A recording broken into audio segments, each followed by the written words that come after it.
Friends, welcome to my YouTube channel. पिछली video में हमने एप्लीकेशन ऑफ डेरिवेटिव स्टार्ट किया था। आज हम उसी एक्सरसाइज की फर्स्ट एक्सरसाइज के बचे हुए क्वेश्चंस कर रहे हैं। इनमें से आपका जो फर्स्ट क्वेश्चन है बचे हुए क्वेश्चंस में वो 14th क्वेश्चन है। A particle moves along the curve y equal to 2/3 x cube plus 1. Find the points on the curve at which the y coordinate is changing twice as fast as x coordinate. इसमें ये बताया गया कि कोई भी एक particle है जो इस कर्व के अलोंग मूव कर रहा है और इस कर्व के ऊपर आपने उस पॉइंट के कोऑर्डिनेट फाइंड आउट करने हैं जहां पे rate of change of y coordinate जो होगा वो 2 times the rate of change of x coordinate के इक्वल है।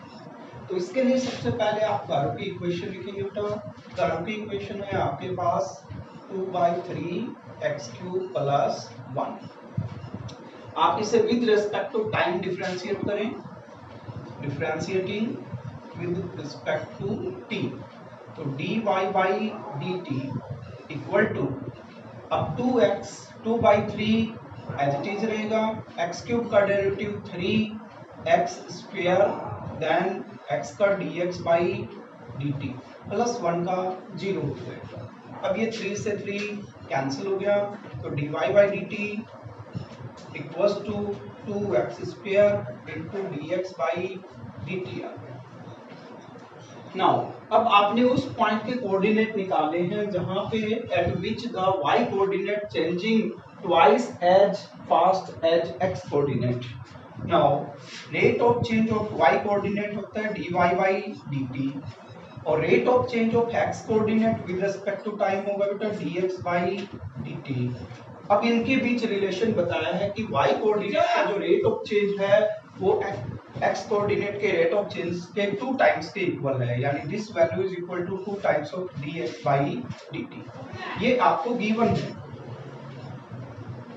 है आपको। अब ये वैल्यू आप इसमें पुट कर सकते हैं, तो आप dy बाई dt की जगह ये वैल्यू पुट कर दें तो ये हो जाएगा आपके पास 2 इंटू में dx by dt equal to 2x square into dx by dt। तो dx बाई dt से dx बाई dt कैंसिल हो जाएगा, 2x स्क्वायर की वैल्यू आपके पास 2 आ गई, देन x स्क्वायर की वैल्यू निकालेंगे तो आपके पास 1 आ जाएगा एंड x की वैल्यू निकालेंगे तो प्लस माइनस 1। ये आपके पास पॉइंट का x कोऑर्डिनेट आ गया।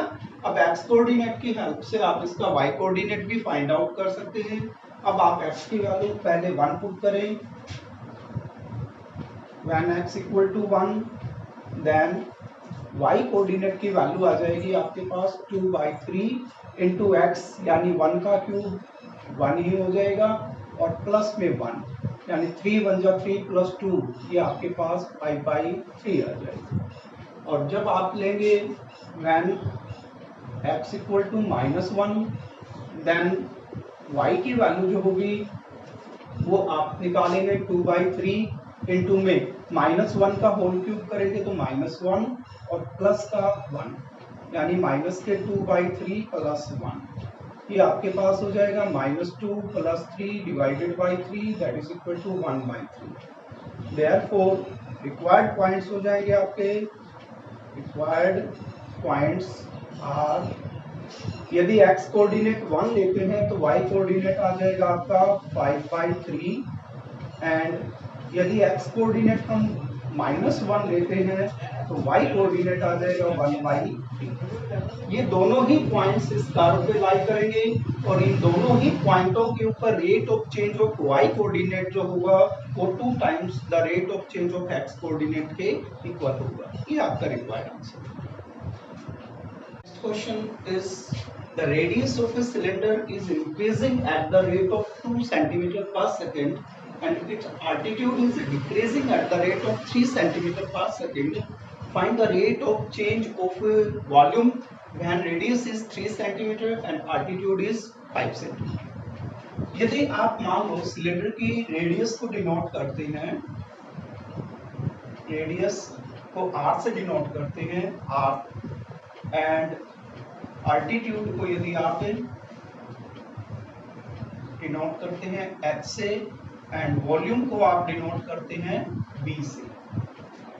देन आपको दे रखा है इसमें the radius of cylinder is increasing at the rate of 2 centimetre पर सेकेंड। इसका मतलब आपको दे रखा है dr/dt, rate of change of radius पर सेकेंड है, विद रिस्पेक्ट टू टाइम होगा, तो dr/dt आपको दे रखा है 2 सेंटीमीटर पर सेकेंड।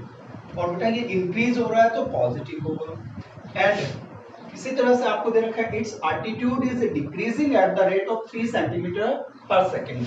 एल्टीट्यूड हो गया h, इट मींस dh/dt, ये आपके पास हो गया, क्योंकि डिक्रीज हो रहा है तो -3 सेंटीमीटर पर सेकेंड। या तो आप वर्ड यूज करेंगे डिक्रीजिंग, जब डिक्रीजिंग वर्ड यूज कर दिया तो यहाँ पे पॉजिटिव वैल्यू लिखी जाएगी, डिक्रीजिंग का मतलब कम हो रही है। और यदि आप ये वर्ड यूज नहीं करते हैं तो आप ये नेगेटिव साइन लगाएंगे।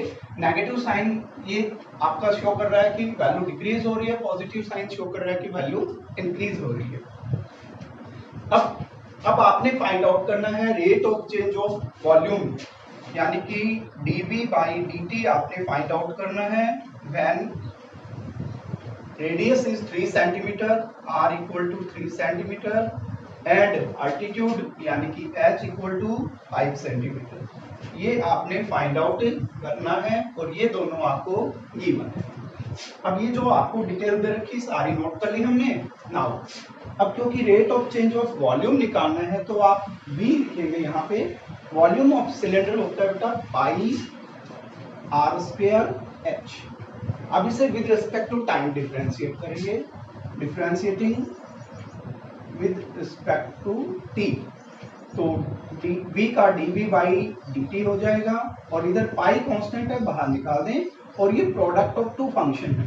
तो प्रोडक्ट ऑफ टू फंक्शन है तो इसे आप प्रोडक्ट रूल से डिफरेंशिएट करें, फर्स्ट एज इट इज यानी कि r², derivative of second h का हो जाएगा dH/dt और plus second as it is यानी h, डेरिवेटिव फर्स्ट r² का 2r, देन r का dr/dt।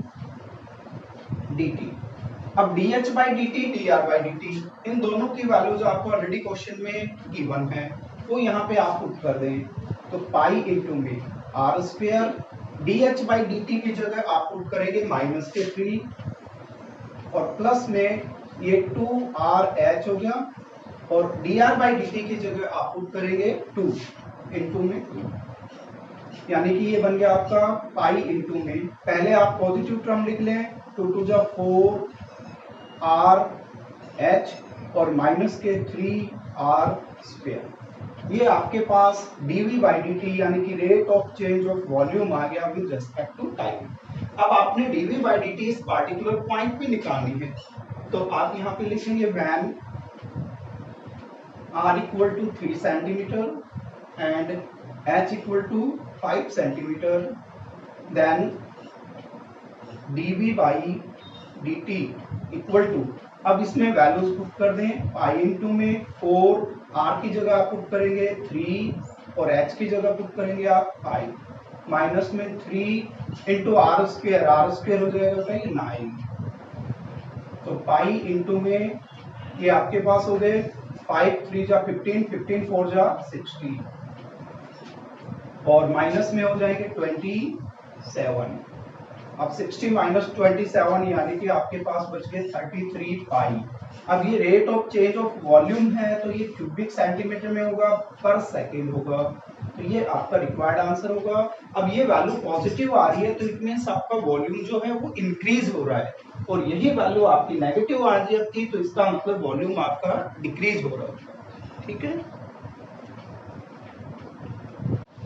Now the next question is water is dripping out from a conical funnel at a uniform rate of 4 cubics per second through a teeny hole at the vertex in the bottom.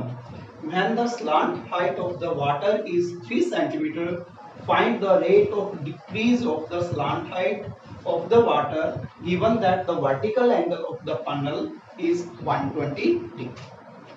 इसमें आप suppose करें बेटा कि ये आपके पास एक conical funnel है,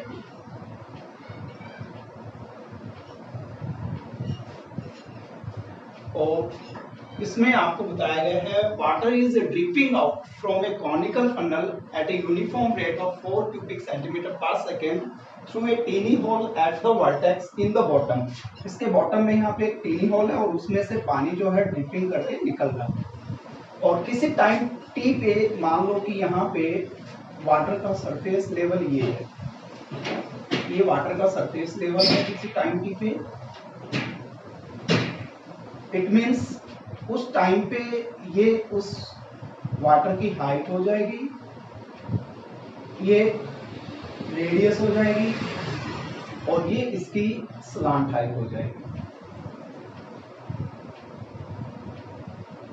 इसके अलावा आपको ये दे रखा है कि इस कॉनिकल फनल का जो वर्टिकल एंगल है, angle at the vertical angle of the funnel is, यानी कि ये जो एंगल कंप्लीट है ये 120 डिग्री।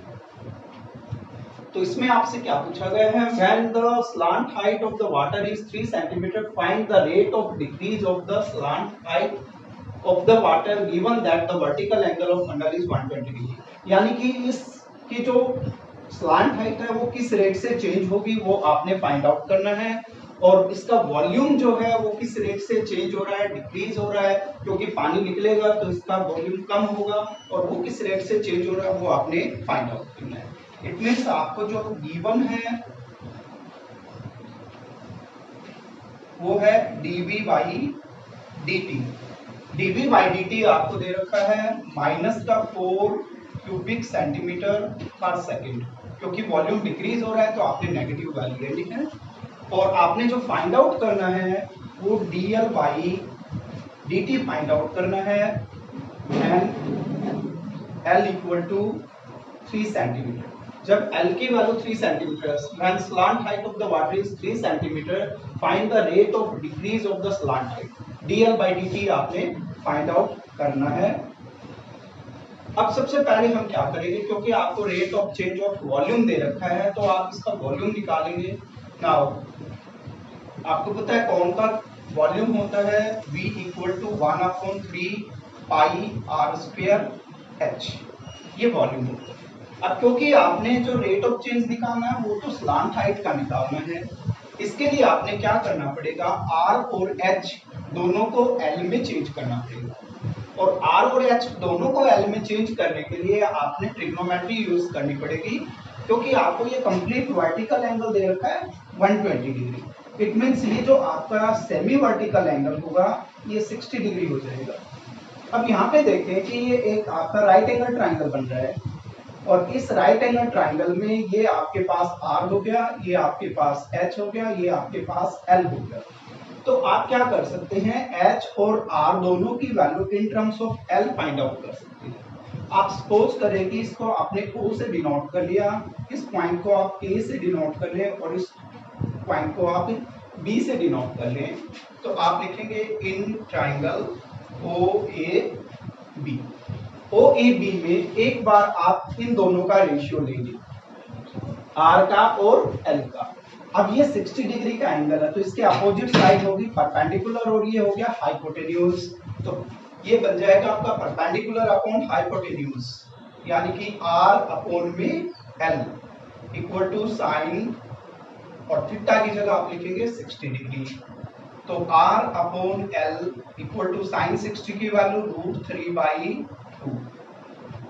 अब ये वैल्यू आपकी जो है क्रॉस मल्टीप्लाई करेंगे तो आपके पास कितना आ जाएगा, 2R इक्वल टू √3L, या आप कह सकते हैं कि R की वैल्यू √3/2 इंटू L, या डायरेक्ट निकाल सकते हैं आप। आपको R की वैल्यू चाहिए इन टर्म्स ऑफ L, तो L इधर जाके मल्टीप्लाई हो गया, यानी कि R की वैल्यू जो है वो √3/2 इंटू L के इक्वल हो गई। तो R की value in terms of L आ गई। अब आप क्या करेंगे, H की वैल्यू भी इन टर्म्स ऑफ L निकालेंगे, एंड अगेन अब आप यूज करें, ये आपका बेस हो जाएगा क्योंकि ये थीटा के साथ एडजेसेंट साइड है और ये आपका हाइपोटेन्यूज है। तो base upon hypotenuse H upon L equal to cos, और एंगल आपका 60 डिग्री है। तो H upon L equal to cos 60 की वैल्यू साइन 30 के इक्वल 1/2। तो H की वैल्यू जो होगी वो 1/2 L के इक्वल होगी। अब देखो ये आपने दोनों वैल्यूज निकाली, रेडियस भी L की टर्म्स में आ गई, हाइट भी L की टर्म्स में आ गई। अब ये वैल्यूज आप इस फॉर्मूले में पुट कर देंगे। नाउ v आपके पास क्या था 1/3 पाई आर स्क्वायर एच, और इसमें आप वैल्यू पुट कर दें, r की जगह पुट करेंगे आप इसमें √3/2l, √3/2l और r स्क्वायर है तो इसका होल स्क्वायर इंटू h की जगह आप पुट करेंगे 1/2l। सॉल्व करें 1/3 पाई, इसका स्क्वायर करेंगे तो 3/4l स्क्वायर इंटू 1/2l। अब यहाँ पे 3 से 3 कैंसिल हो रहा है, 4 2 जा 8, नोमिनेटर में पाई आ गए आपके पास, तो pi upon 8 l square into l cube आ जाएगा। ये v आ गया आपके पास, और वॉल्यूम हमने l के टर्म्स में फाइंड आउट कर लिया। अब आपको जो है dv बाई dt गिवन है, तो आप इसे with respect to time differentiate कर दीजिए। तो differentiating with respect to t, तो dv by dt equal to हो जाएगा pi by 8 being constant as it is, l cube का 3l स्क्वायर इंटू में dl बाई dt। अब देखो आप इसमें आपके पास यहाँ पे dv बाई dt है और यहाँ पे dl बाई dt है। dv बाई dt आपको क्वेश्चन में गिवन है और dl बाई dt आपने फाइंड आउट करना है। तो आप क्या करेंगे, यहाँ से dv बाई dt की वैल्यू पुट कर दें, ये -4 के इक्वल हो जाएगा। -4 इक्वल टू पाई बाई 8, ये 3 से मल्टीप्लाई भी कर सकते हैं, तो ये आपका 3 पाई l स्क्वायर बाई 8 इंटू में dl बाई dt। नाउ आपने dl by dt find out करना है, तो यहाँ से dl बाई dt निकाल लेंगे आप, तो dl by dt equal to हो जाएगा आपके पास, ये 32 हो गए, माइनस के 32 divided by 3 pi l square, 3 pi l square, ये आपके पास dl बाई dt आ गई, rate of change of slant height.